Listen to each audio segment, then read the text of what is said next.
berdoalah kepada Allah dengan merendahkan diri dan suara yang pelan.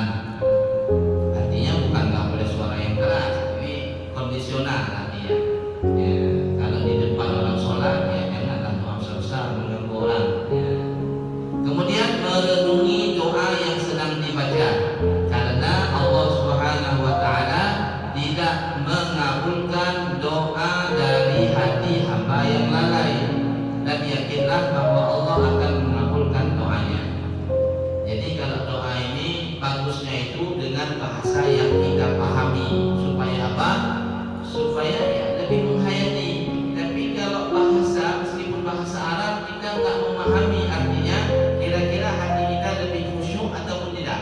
Jawabannya secara logika pasti nggak lebih khusyuk karena nggak paham kita. Ya, jadi kalau bisa doa itu pakai bahasa yang kita mengerti.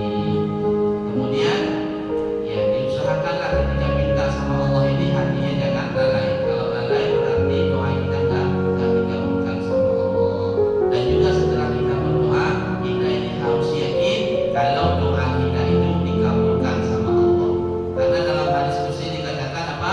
Ana inda dhanni 'abdi bi, kata Allah. Sesungguhnya aku ini tergantung akan sangkaan hambaku kepadaku. Kalau dia menyangka bahwasanya doanya itu dikabulkan, maka aku kabulkan. Kalau dia menyangka doanya itu nggak aku kabulkan, ya nggak aku kabulkan, seperti itu. Makanya kita ini harus senantiasa punya husnuzan, sangka baik kepada Allah. Lebih-lebih apapun yang Allah berikan kepada kita, itulah yang terbaik menurut Allah Subhanahu wa Ta'ala. Sayyidina Ali, beliau ini kalau berdoa kepada Allah, kalau permintaannya dikabulkan sama Allah, bersedih. Tapi kalau permintaannya nggak dikabulkan sama Allah, senang. Ini Sayyidina Ali. Kalau kita kayak mana kira-kira? Kan pasti kebalikannya jawabannya. Kalau nggak dikabulkan sedih, tapi kalau dikabulkan senang. Nah, sahabat bertanya kepada Sayyidina Ali, wahai Ali, mengapa engkau demikian?